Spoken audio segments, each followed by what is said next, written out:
Hello মুকুল। Hello দাদা, শুভ বিজয়। ভালো আছো? একদম। কেমন পুজো কাটলো? পুজো ঠিকঠাক, বেশ। আর আচ্ছা, তোরই বলছি। আচ্ছা, তুই অকওয়ার্ড ফিল করবি বলছিলি, যাই হোক। হ্যাঁ, আমরা বিহাইন্ড দ্য স্ক্রিন কিছু কথা বলছিলাম, তো আমাদের ডিসাইড হলো যে আমরা, মানে আমি যেহেতু আমার থেকে অনেকটাই ছোট, আর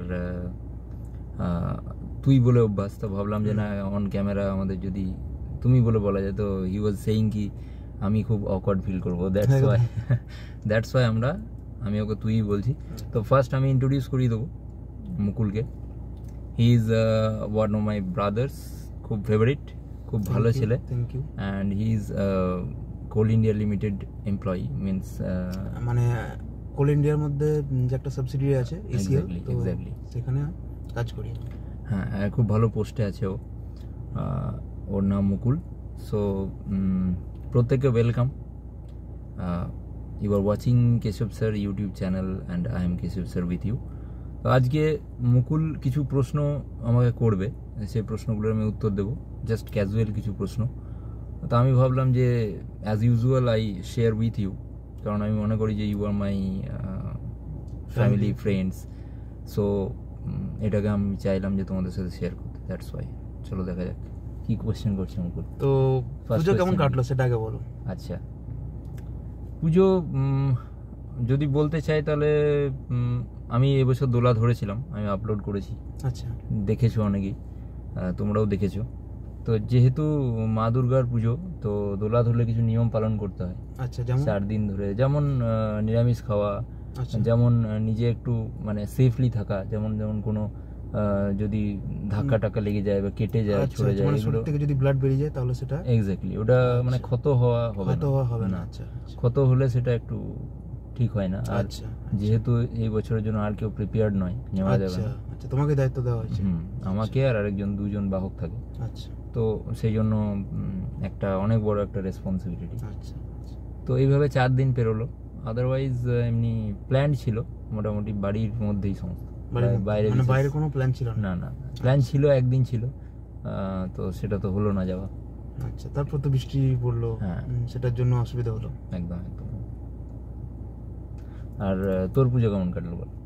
আমার পুজো ভালো কেটেছে, ঠিকঠাক। হ্যাঁ, ঠিকঠাক কেটেছে। 2 দিন তো ডিউটির মাধ্যমে কেটেছে, আর 2 দিন ঘোরার মাধ্যমে কেটেছে। একদিন আসানসোল, একদিন দুর্গাপুর। নতুন কাউকে পছন্দ হলো নাকি পুজোতে? কোনো স্পেশাল কিছু? সেরকম কিছু না। তোমার? আচ্ছা, না আমি তো বললাম, আমি তো বেরোইনি।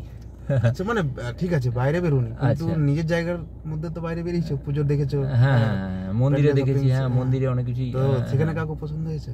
টু বি অনেস্ট, হ্যাঁ হয়েছে। দেখা যাক এবার মায়ের আশীর্বাদ। একদম। তো ইউটিউব লাইভ কেমন চলছে? ইউটিউবে মানে টু বি অনেস্ট, সবাই জানেও যে ইউটিউবে রেগুলার ভিডিও আপলোড এখন হচ্ছে না। পরীক্ষা নিয়ে অনেকটা ব্যস্ত ছিলাম, তো মাঝে মধ্যে শর্টস আপলোড করি, কিছু গানের ভিডিও। আচ্ছা, সেটা তো আমিও দেখি। হ্যাঁ, খুব ভালো লাগে এবং কমেন্টও করি আমি, তুমি দেখেছো? হ্যাঁ, ঠিক। তুই তো one of my regular viewers, এবং ভালোই কমেন্ট করিস তুই। যতটা পারি চেষ্টা করি। এবং তো তোমার মানে ইউটিউব লাইফে মানে কি এম আছে তোমার? মানে কিভাবে তুমি তোমার এমটাকে সাকসেস করতে চাও? আচ্ছা, আমি একদম প্রথম থেকে শুরু করি। একদম। হ্যাঁ, ইউটিউব আমি যখন শুরু করি, বেসিক্যালি 2020-তে আমি শুরু করেছিলাম ইউটিউব, খুব সম্ভবত অলমোস্ট 5 ইয়ার্স, 5 বছর হয়ে যাচ্ছে। আচ্ছা, তো আমার খুব মনে আছে, বৃষ্টি পড়ছিল, জুন মাসের সময় ছিল, 2020 জুন, করোনা টাইম। হ্যাঁ, খুব সম্ভবত, তাই তো, লকডাউন টাইম। তো সেই সময় আমি সুশান্ত সিং রাজপুতের মিসহ্যাপটা হয়েছিল। আচ্ছা, হ্যাঁ হয়েছিল, ঠিক। তো এবং আমি খুব অ্যাটাচড ছিলাম ওই বিষয়টা নিয়ে, আমি অ্যাক্টিভও ছিলাম সোশ্যাল মিডিয়ায়, অনেক বেশি প্রোটেস্ট যে গ্রুপগুলো করেছিল। আচ্ছা, সেই গ্রুপের মধ্যে আমি ছিলাম। আচ্ছা, তো এবং খুব শকড ছিলাম। আমি একা নয়, আমাদের মানে আমরা জানি অল ওভার ইন্ডিয়াতে প্রচুর মানুষের তখন খারাপ লেগেছে ওই বিষয়টা। তো সেই সময় আমি দেখেছিলাম যে সুশান্ত সিং রাজপুত খুব মানে ডাউন টু আর্থ একজন ছেলে, সেলফ মেড পারসন। জেনেছিলাম, আগে জানতাম না, টু বি অনেস্ট। আমি মানে ইনসিডেন্টটা হওয়ার পর ওনার সম্পর্কে জেনেছিলাম। আচ্ছা, যে এরকম মানে এত কিছু করা যায় একটা নর্মাল একটা স্ক্র্যাচ থেকে স্টার্ট করে অনেক কিছু করা যায় ওইরকম একটা জায়গায় গিয়ে। তো আই থট অ্যাবাউট ইউটিউব, আমি ভাবলাম যে ইউটিউবে করি। আর এর আগে আমি তো অ্যাক্টিং মডেলিং ডান্স একাডেমির স্টুডেন্ট ছিলাম কলকাতায়। আচ্ছা, কলকাতায়? হ্যাঁ, কলকাতায় SMPI আমার ইনস্টিটিউটের নাম। আচ্ছা, তো সেখানে আমি শিখেছিলাম এবং অ্যাপ্লাই করেছিলাম, অনেক কিছু শিখেছিলাম। কিন্তু যেহেতু আমার প্রোফাইলটা একাডেমিক প্রোফাইল, মানে আমি বিএড করলাম তারপর, এবং তারপর আমি 2017 একটা স্কুলেও জয়েন করি as a teacher, assistant teacher কাজ করতে। 2017? কোথায়? খান্দ্রা, আমাদের এই লোকালিটিতে। আচ্ছা। তো এখানে যেহেতু জয়েন করেছিলাম তার জন্য আর এতটা টাইম পেতাম না। হ্যাঁ, কলকাতা যাওয়া আসা করে, মানে স্টুডিও তো ধর ওখানেই, তো এখান থেকে ওইভাবে ম্যানেজ করা যাচ্ছিল না। আমি ভাবলাম যে কিভাবে করা যায় ক্যামেরার সামনে কাজ, সেক্ষেত্রে ভাবলাম যে YouTube, I can choose YouTube. আচ্ছা। তো ইউটিউবে স্টার্ট করেছিলাম সেলিব্রিটি স্ট্যাটাস একটা দিয়েই, ভেবেছিলাম যে গানটা মোটামুটি আমার ঠিকঠাক হয়, সবাই বলে যে না ভালো। না, গান তুমি দারুণ করো। হ্যাঁ, আমার খুব মানে তোমার পাবলিকদেরকে বলার আছে, তোমার ইউটিউব যারা ভিউয়ার্স, গান দাদা খুব সুন্দর করে এবং আমার খুব পছন্দ personally. Thank you so much. এবং আমার এটা বলছি আমার নিজের মনের ইচ্ছা থেকে, যে আমার খুব ইচ্ছা আছে যে আমার বিয়ের দিন তুমি গান করবে। ও লাভলি, এটা আমার পার্সোনাল তোমার কাছে ইটস অ্যান অনার। সত্যি খুব ভালো লাগলো, থ্যাংক ইউ সো মাচ। তো ইউটিউব আমরা সেখান থেকে শুরু করলাম আর কি। আচ্ছা আচ্ছা। আমার মনে আছে খুব, যে ফার্স্ট আমার একদম স্টুডেন্ট তখন অলরেডি যারা ছিল তাদেরকে বলে আমি ইউটিউবের সাবস্ক্রিপশন করিয়েছিলাম। আচ্ছা আচ্ছা। আমার ফার্স্ট ইউটিউব ভিডিওটা আমি আপলোড করেছিলাম রাত 2টোর সময়, খুব সম্ভবত 2টোর সময়। তখন একটা রাত 2টোর সময় মা ছিল আমার সঙ্গে। আচ্ছা। মা ছিল, আমি এডিট করছিলাম সারা রাত জুড়ে। আচ্ছা। তো আমার প্রথমে ভেবেছিলাম যে আমি সবাইকে, মানে আমার যারা স্টুডেন্টস আছে তাদেরকে লাইফ লেসন দেবো, মানে যাতে করে তারা জীবনে গাইডেন্স পায়। হ্যাঁ, গাইডেন্স দেওয়া। সেই জন্য আমি শুরু করেছিলাম নাম সলিউশন লাইফ টাইম দিয়ে, সবাইকে সলিউশন লাইফ টাইম। আচ্ছা, মানে সমস্যার সমাধান, মানে মানুষ তার যে সমস্যা সেখান থেকে সে কিভাবে বেরোবে বা সমাধান পাবে।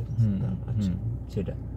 তারপর ধীরে ধীরে দেখলাম যে গানে একটু মানুষ বেশি ফোকাস করছে, ভালো লাগছে, তার জন্য গান করেছিলাম। এইভাবে ইনস্টেবল ভাবে হচ্ছিল আর কি, মানে রেগুলার স্টেবল আমি করতে পারিনি, তার জন্য হয়তো অনেকটা সময় লেগেছে। যাই হোক, তবুও পিপল লাভড মি, অনেক ভালোবেসেছে সবাই, তার জন্য অসংখ্য ধন্যবাদ সবাইকে।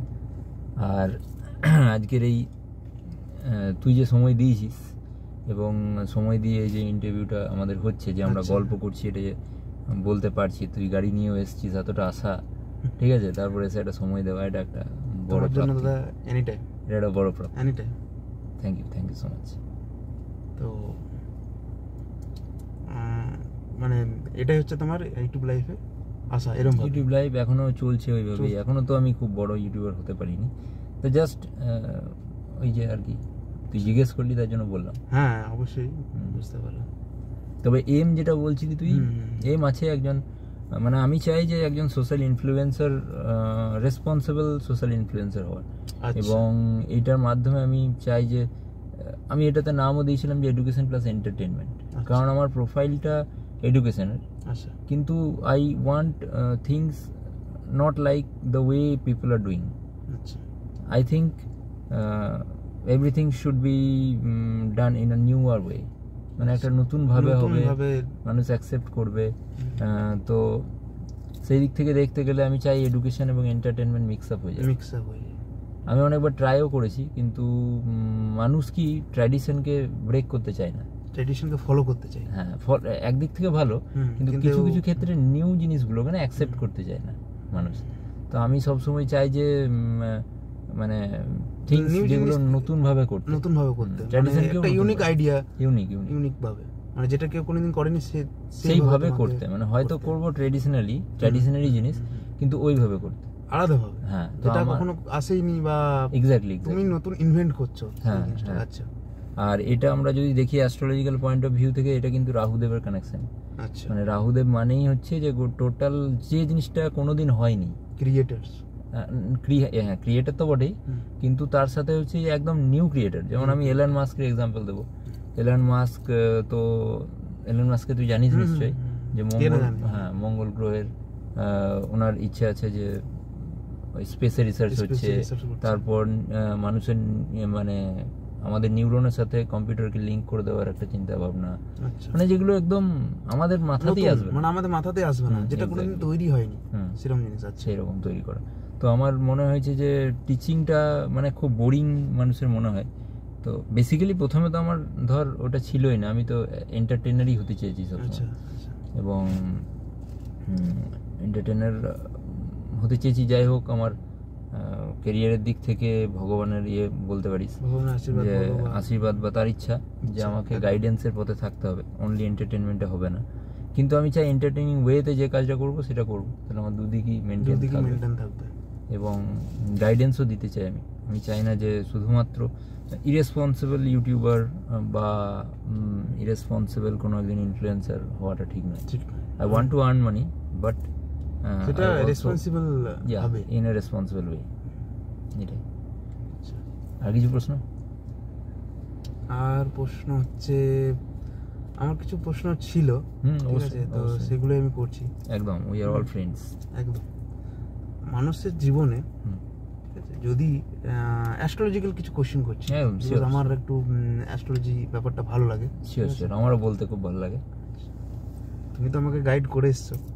হ্যাঁ, তো মানুষ জীবনে যখন রাহুর মহাদশা শুরু হয়, ঠিক আছে, অনেকজনের জীবনে শুরু হয়, তো সেখান থেকে মানুষ কিভাবে সারভাইভ করবে? মানে আমি যতটা জানি, মানুষের রাহুর মহাদশা যখন শুরু হয়, তার কি বলবো, মানে সে কোনো কিছুর প্রতি অ্যাডিক্টেড হয়ে যায়, বা সে কোনো কিছুর প্রতি অ্যাডিক্টেড, মানে সেটা এদের নেশা বা কোনো কিছু ব্যাপারে। তো সেখান থেকে সেই মানুষটা বেরোবে কীভাবে, বা সেই টাইমটাকে সে যাতে পুরো ডাউন না হয়ে যায়, মানে সারভাইভ করে থাকতে পারে। তো এমন কোনো ওয়ে আছে? নিশ্চয়ই আছে, সেটা আমি তোমার কাছে জানতে চাইছি। তো আমি প্রথমে একটা ছোট্ট কোয়েশ্চেন তোকেই করছি, তুই আমাকে একটু অ্যান্সারটা এক্সপ্লোর করে বল। যে কোনো সমস্যা, এনি প্রবলেম, সেই প্রবলেমটার সলিউশন কি করে বের করি আমরা? ফার্স্ট স্টেপ কি, মানে কি করলে সলিউশনটা বেরোবে? কি মনে হয় তোকে? ধর আমি কোনো একটা প্রবলেম দিয়ে দিলাম, ঠিক আছে, এই প্রবলেমটা তোকে সলভ করতে হবে। এটা একটা স্কিল, কিন্তু 21st সেঞ্চুরি স্কিল এটা, যে প্রবলেম সলভিং স্কিল বলে, এটা সব জায়গাতেই লাগে। তো এরকম কোনো একটা প্রবলেম তোকে দিলাম যেটা তোকে সলভ করতে হবে। আচ্ছা, তো ওয়ান ওয়ার্ডে তুই বল যে কিভাবে আমরা এটা সলিউশন করব। গুরুর কৃপা ছাড়া তো হবে না। এটা তো ফিলোসফিক্যাল পয়েন্ট অফ ভিউ হয়ে গেল। আমি বলছি যে একটা প্র্যাকটিক্যাল পয়েন্ট অফ ভিউ। ধর কেউ গুরু মানে না, আচ্ছা, যে মানে না, হ্যাঁ, কেউ মানে না, এমন একটা অ্যান্সার বলতে হবে যেটা মানে সব ক্ষেত্রেই সবাই অ্যাপ্লাই করতে পারবে। আচ্ছা, স্টেপটা জানতে চাইছি একটা ওয়ার্ডে। গুরুর কৃপাতে তো আমরা মানে বলার কিছু নেই, যেহেতু এটা তোকে বোঝানোর, তার জন্য আমি কথাটা বলছি, ঠিক আছে? আচ্ছা, তাকে তার কোনো জিনিসকে, প্রবলেমটা যদি ঠিক করতে চাই, তাকে বুঝতে হবে যে আমি ভুলটা কি করছি। এক্স্যাক্টলি, ওই ওয়েতেই তুই যাচ্ছিস, অনেকটা কাছাকাছি গেছিস। যে আমি যদি আমার নিজের ভুলটা বুঝতেই না পারি, আমি ভুল করছি কেন, আমি কোনো কিছুতে অ্যাডিক্টেড হয়ে গেছি, আমাকে বুঝতে হবে যে না, আমি ভুলটা কি করছি। তো সেখান থেকে বেরোবার জন্য নিজেকেই রাস্তা তৈরি করতে হবে, যে না, আমি এই জিনিসটা ভুল করছি, তো আমাকে এখান থেকে বেরোতে হবে। এবারে ব্যাপারটা হচ্ছে যে অনেক কিছু আমরা চেয়েও পারি না। একদম ঠিক। মানুষ যদি চেয়ে সবকিছু পারতো, তাহলে তো গাইড দরকার হতো না। হ্যাঁ, তো অনেক কিছু মানুষ চেয়েও পারে না। এমন কোনো স্পেশাল এনার্জি দরকার হয় যাতে সেই প্রবলেমটা থেকে আমরা বেরোতে পারি। সেটা বলতে পারো বা ভগবানের আশীর্বাদ বা কিছু, ঠিক আছে। তো সেই জায়গাটা ধরতে হবে যে আমি ভুলটা কি করছি। এটা মনে আমার ফার্স্ট পয়েন্ট।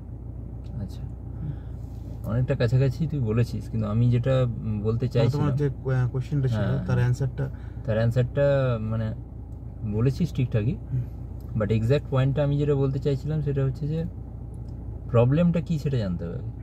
মিনস প্রবলেমের রুটে যেতে হবে, যে কোথা থেকে ওই সমস্যাটা আসছে। একদম। তার মানে যে প্রবলেম দিচ্ছে বা যে মানে প্রবলেম তো কোনো সিচুয়েশন দেয়, নাহলে কোনো মানুষ দেয়, নাহলে আমরা নিজেরাই দিই, আমাদের কোনো কর্ম এটা দিয়ে ক্রিয়েট করি। হ্যাঁ, তো আমাদেরকে আগে জানতে হবে যে from where the problem is coming, সমস্যাটা আসছে কোথা থেকে। তো সেই ক্ষেত্রে তুই যেহেতু বললি যে রাহুদেবের নাম করলি, তো আমি প্রথমে বলবো যে সমস্যা যে আসছে রাহুদেবের কাছ থেকে, তার মানে এটা কনফার্ম একদম ধরেছিস। এবার তাহলে জানতে হবে আমাদেরকে যে রাহুদেবের কি কি অ্যাসপেক্ট আছে। আচ্ছা, হু ইজ রাহু, এটা প্রথমে জানতে হবে। প্রথমেই যদি ভয় পেয়ে যায়, রাহু না রা বলতে বলতেই ভয় পেয়ে গেলাম, তাহলে তো কোনো লাভ নেই। তো প্রথমে জানতে হবে যে রাহুদেব কেন প্রবলেম ক্রিয়েট করে, কি করে করে, আর রাহুদেব কি শুধুমাত্র আমাকেই প্রবলেম ক্রিয়েট করছে না আরও কাউকে করছে, আচ্ছা এগুলো জানতে হবে। তো আমার কিছু সামান্য নলেজ আছে গুরুদেবের আশীর্বাদে, তো সেটাই আমি তোর সাথে শেয়ার করছি, এবং সাথে সাথে আমি আমার সব ওপারে যারা বন্ধু আছে তাদেরকেও বলছি। যেটা হচ্ছে যে প্রথম কথা, আমরা যদি সায়েন্টিফিক ওয়েতে দেখি তাহলে আমরা আকাশে সেলেস্টিয়াল বডি, মানে যাদেরকে আমরা দেখতে পাই, সেলেস্টিয়াল বডি আমাদের আছে নবগ্রহের মধ্যে 7টা। হ্যাঁ, ঠিক বলছি তো? চন্দ্র, সূর্য, হ্যাঁ, রবি, সোম, মঙ্গল, বুধ, বৃহস্পতি, শুক্র, শনিদেব, ঠিক আছে? তাহলে 7টা। আর দুজনকে যারা আমরা কাউন্ট করি, সেই দুজন হচ্ছে রাহুদেব আর কেতুদেব। ব্যাপারটা হয়েছিল কি যে আমরা পুরাণে গল্প পাই যে সরভানু নামে একজন দৈত্য ছিল, যখন দেবতার দৈত্যদের মধ্যে সমুদ্র মন্থন যখন হয়েছিল, তখন অমৃত কলস যেটা উঠেছিল, সে অমৃত দেবতারা সবাই পান করেছিল, কিন্তু দৈত্যরা পান করেনি, মানে মোহিনী রূপে ঠাকুর এসেছিলেন এবং তারা পান করতে পারেনি। তো গল্পটা মোটামুটি সবারই জানা, আমি ডিটেলে খুব বেশি যাচ্ছি না, আমি জাস্ট বোঝাতে চাইছি যে সূর্যচন্দ্র বলে দিয়েছিল ওই দৈত্যদের মধ্যে একজন এসে অমৃত পান করে নিয়েছিল অলরেডি। তখন চন্দ্রদেব সূর্যদেব যেহেতু বলে দিয়েছিল, সেই জন্য শ্রীকৃষ্ণ মানে মোহিনী রূপ থেকে ঠাকুর সুদর্শন চক্র দিয়ে গলাটা কেটে দিয়েছিল সর্বানু। তো তখন তার যেটা মাথার পার্ট ছিল সেটার নাম হয়েছিল রাহু, আর যেটা পুরো বাকি বডিটা সেটার নাম হয়েছিল কেতু। সায়েন্টিফিক ওয়েতে দেখলে নর্থ নোড, সাউথ নোড আমরা দেখি যে যেখানে, সেই জন্য বলা হয় শ্যাডো প্ল্যানেট, ছায়াগ্রহ বলা হয়। এই জন্য যত রকমের ইলিউশন আছে, মোহ, মায়া, ইলিউশন, এই সমস্ত জিনিসগুলোকে রাহুদেবের এনার্জি হিসেবে ধরা হয়। আচ্ছা, রাহুদেবের এনার্জির একটা নিয়ম হচ্ছে এক্সপ্যানশন করে দেওয়া। রাহুদেব হচ্ছে ব্রেন, রাহু মানে ব্রেন, তার বডি নেই, ব্রেন আছে, ভীষণ ইন্টেলিজেন্ট, প্রচণ্ড ইন্টেলিজেন্ট হবে। কেতুদেবের পার্টে আমি এখন আসছি না, আমি শুধু রাহুদেবের কথাটাতেই আসছি। এবার খারাপ ভালো দুটো অ্যাসপেক্ট কিন্তু প্রত্যেকটা প্ল্যানেটের থাকে, ঠিক আছে? এবার প্রত্যেকটা প্ল্যানেট আমাদের যে অ্যাস্ট্রোলজিক্যাল চার্ট হয়, সেই চার্টটাতে প্রত্যেকে কিন্তু আমাদেরকে কিছু সিগন্যাল দেয়। দেখবি 9টা গ্রহের মধ্যে সব গ্রহই কারো খারাপ নেই, আবার সব কারো ভালো নেই, একদম। এটা হয় না, কোনোদিন হয় না। হ্যাঁ, কখন করা যায়, কখন হবে, যখন তুই কর্মটাকে এমন জায়গায় নিয়ে পৌঁছে দিবি যেখানে গিয়ে সবাই তোর ফেভারে আসছে, তার মানে কি তুই বেস্ট কর্ম করছিস। কর্মের উপরে আমাদের পুরো এটা কর্মচক্রই, কর্মের ডিকোড, মানে আমরা ওটাকে দেখে পাস্ট লাইফে তো আমাদের কিছু মনে নেই, সেই জন্য এখানে দেখে ডিকোড করতে হবে, ওইটাই আমাদের গেম। ডিকোড হচ্ছে লাইফের গেম যে তোকে, আর ইউ আর লাকি যদি তুই কোনো অ্যাস্ট্রোলজার, ভালো অ্যাস্ট্রোলজার পাস যেয়ে তোকে বলতে পারবে, ঠিক আছে? সেরকমভাবে যে আমরা ডিকোড যদি করে নিই যে আচ্ছা সান এইখানে প্লেসমেন্ট আছে, তার মানে এটা এটা বলছে, রাহুদেবের প্লেসমেন্ট এইখানে আছে মানে এটা করতে বলছে, ফোন এসছে, রিসিভ করবি? ভিডিওটা করে না? আচ্ছা, যদি করলে অসুবিধা নেই, আমি পজ করে দেবো। করবি? ইম্পর্টেন্ট কল করে দেবো। আচ্ছা, ঠিক আছে। তো সেক্ষেত্রে আমরা যদি পজিটিভ নেগেটিভ অ্যাসপেক্ট জানতে পারি, তাহলে আমরা যেমন কর্ম করব সেই অনুসারে আমাদের প্ল্যানেট এফেক্ট দেয়। এবার রাহুদেব সাধারণত যেটা করে যে খুব অ্যাম্বিশাস করে দেয় মানুষকে। আচ্ছা, আমাদের অনেক রকম প্লেসমেন্ট থাকে, তো সেই অনুসারে তোর অ্যাম্বিশন হয়তো খুব হাই হয়ে গেল। আচ্ছা, এটা রাহুর দশায় হয়? রাহুদেব, হ্যাঁ, মহাদেব। না দেখ, দশা জিনিসটা কি, আমাদের যেমন অনেকেই ভয় পেয়ে যায় যে শনিদেবের দশা চলছে বলেই সব ভয় পেয়ে যায়, রাহুদেবের দশা বলে ভয় পায়, কিন্তু আলটিমেটলি মানুষ একদম জন্ম থেকে শুরু করে মৃত্যু পর্যন্ত তার দশা চলে।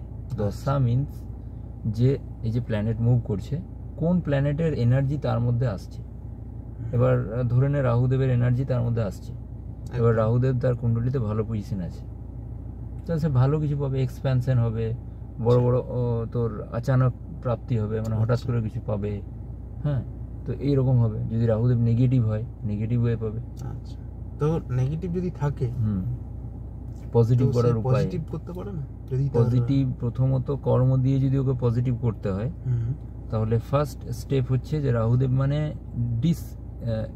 ইলিউশন হতে হবে, মানে ইলিউশন, যে মোহমায়া একটু বেশি আসবে।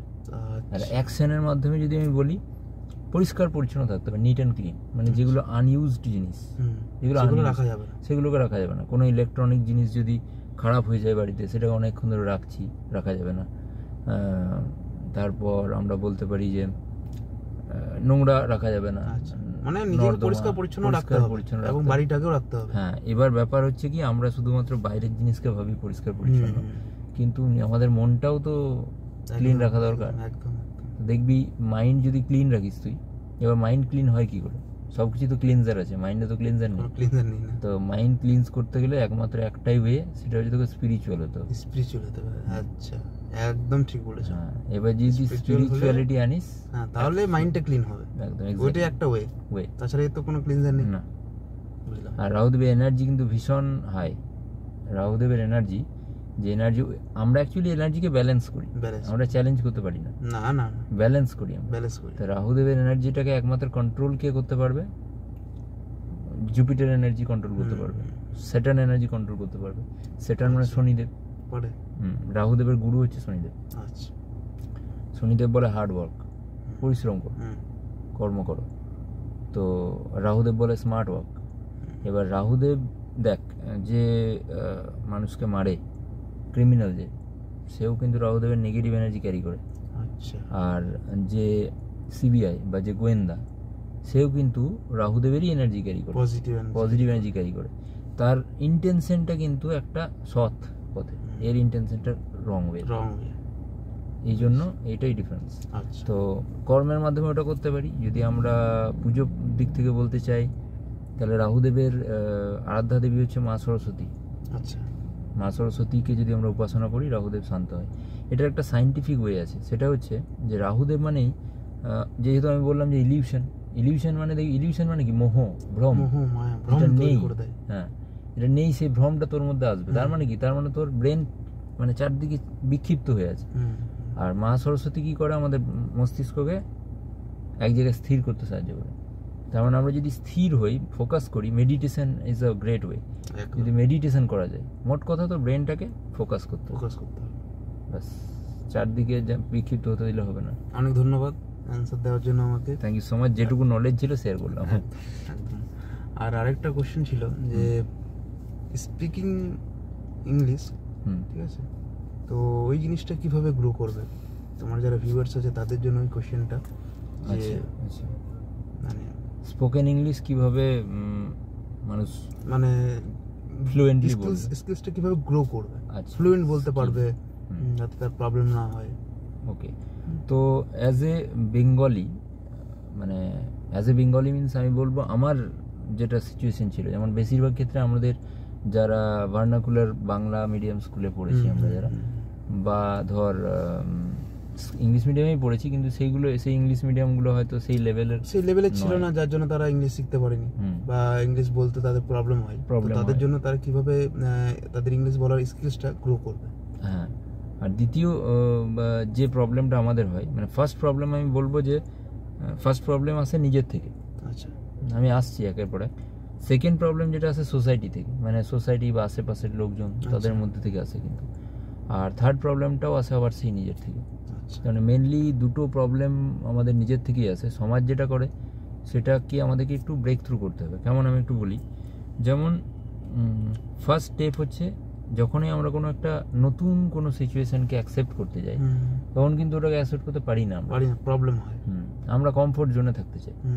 তো ইংলিশটা আমাদের কাছে একটা বিদেশি ভাষা, কম্পারেটিভলি বাংলার থেকে ইংলিশ ইজি, কিন্তু তাহলেও আমরা সময় দিয়েছি কাকে? বাংলাকে। কারণ আমরা ওটা আমাদের কমফোর্ট জোন একদম মায়ের গর্ভ থেকে শুনে আসছি, এর থেকে বেরিয়ে শুনছি বাংলা, চারদিকে শুধু বাংলা আর বাংলা। তো ফার্স্ট হচ্ছে লিসেনিং স্কিল। দেখবি, হ্যাঁ, মানে আমাকে ইংলিশ বেশি করে শুনতে হবে। Any language, any skill, listening skill is the greatest skill. A good listener can be a great speaker. Means I can say a great listener can be a greatest speaker. আচ্ছা, মানে আমাকে এখন বলতে হচ্ছে বলে আমি হয়তো তোকে বলে ফেলছি, নাহলে আমি শুনতাম, তুই কি বলছিস চুপচাপ বসে শুনতাম। লিসেনার হওয়ার জন্য অনেক পেশেন্সও লাগে, আর লিসেনার যে খুব ভালো হয় সে কিন্তু দারুণ স্পিকার হয় একদম। এই জন্য শুনতে হয় যে ল্যাঙ্গুয়েজটা কীভাবে বলা হচ্ছে। আমরা কিন্তু শুনেই বাচ্চারা বলতে পারে না, ওরা শুধু অবজার্ভ করে, শুনে শেখে। হ্যাঁ, এবং শোনার আমরা যেটা বলি সেটাই বাচ্চারা শেখে, শোনার পর শেখে। মানে আমাদেরকে শুনতে হবে, বাড়িতে, স্কুলে, বন্ধু বান্ধবদের কাছে, সব জায়গাতে শুনেছি, তারপর বলতে শুরু করেছি। কিন্তু ইংলিশে কি হয়, সেই এনভায়রনমেন্ট আমরা ক্রিয়েট করতে পারি না, পাইও না। আর এক দুজন যদি বা চেষ্টা করতে যায়, আরো মজা করে তাদেরকে দাবি দেওয়া হয় বা ছোট করে দেখানো হয়, সে কি আর চেষ্টাটাই করে না, ডিমোটিভেটেড হয়ে যায়। হ্যাঁ, তো আমাদের প্রথম উচিত হচ্ছে যে, আমার যেটা মনে হয় যে এমনিতে তো আমরা ইউটিউবে বিভিন্ন জায়গাতে বিভিন্ন ভোকাবুলারি বা স্টেপ এগুলো তো পাই, আর এইটুকু সময়ের মধ্যে ওইগুলো এভাবে বলা পসিবল না।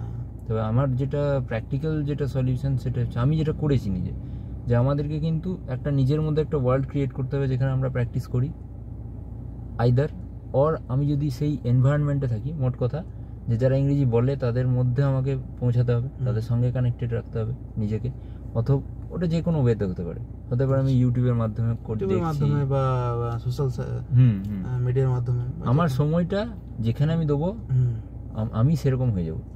হ্যাঁ, মানে আমার 5 জন বন্ধু, তাদেরকে দেখে বলা যাবে যে আমার ফিউচার কেমন হতে চলেছে। যদি 5 জন মোটামুটি ইংরেজিতে ঠিকঠাক হয় বলে, তাহলে অ্যাটলিস্ট আমি অন্যদের থেকে ইংরেজিতে এগিয়ে যাবো, এটা শিওর। হ্যাঁ, এক্সপেকটেশন বিরাট রাখা যাবে না, কিন্তু it's a way, it's a journey. এই রাস্তাতে আমাকে এগোতে হবে, যার থ্রু দিয়ে আমি মানে ভালো ইংলিশ বলার এটা পাবো। বাকিটা আমাকে নিজেকে প্র্যাকটিস করে তৈরি করতে হবে। Hard work is no alternative. ঠিক আছে দাদা, ঠিক আছে, ভালো লাগলো, থ্যাংক ইউ সো মাচ। আমারও খুব ভালো লাগলো কথা বলে। আবার নেক্সট টাইমে যদি কোনো সময় পাই আমরা কথা বলবো, অন্য কোনো টপিক নিয়ে, অন্য কোনো নতুন কোশ্চেন নিয়ে আমরা আবার আসবো। একদম। থ্যাংক ইউ সো মাচ, সবাই খুব ভালো থেকো। আমি নতুন এটা চেষ্টা করলাম তোমাদের সাথে এইভাবে প্রেজেন্টেশনটা আনার। Actually to be honest, normally একটা প্রাইভেট যেমন ক্যাজুয়াল কনভারসেশন হয় সেরকমই হতো। আমার মনে হলো যে পুজোর পর তোমাদের সাথে কথাবার্তা হয়নি, জাস্ট আমি শেয়ার করেছিলাম শুভ বিজয়ের প্রীতি শুভেচ্ছা বার্তা। তো আমার মনে হলো যে এটা মাধ্যমে তোমাদের সঙ্গে একটু কানেক্ট করা যাবে, তার জন্য করলাম। এই বইটা যদি তোমাদের ভালো লেগে থাকে তাহলে তোমরা আমাকে জানিও। নেক্সট টাইমে এরকম টাইপের কিছু কোয়েশ্চেনের ভিডিও নিয়ে আমি আবার হাজির হব। থ্যাংক ইউ সো মাচ, সবাই খুব ভালো থেকো।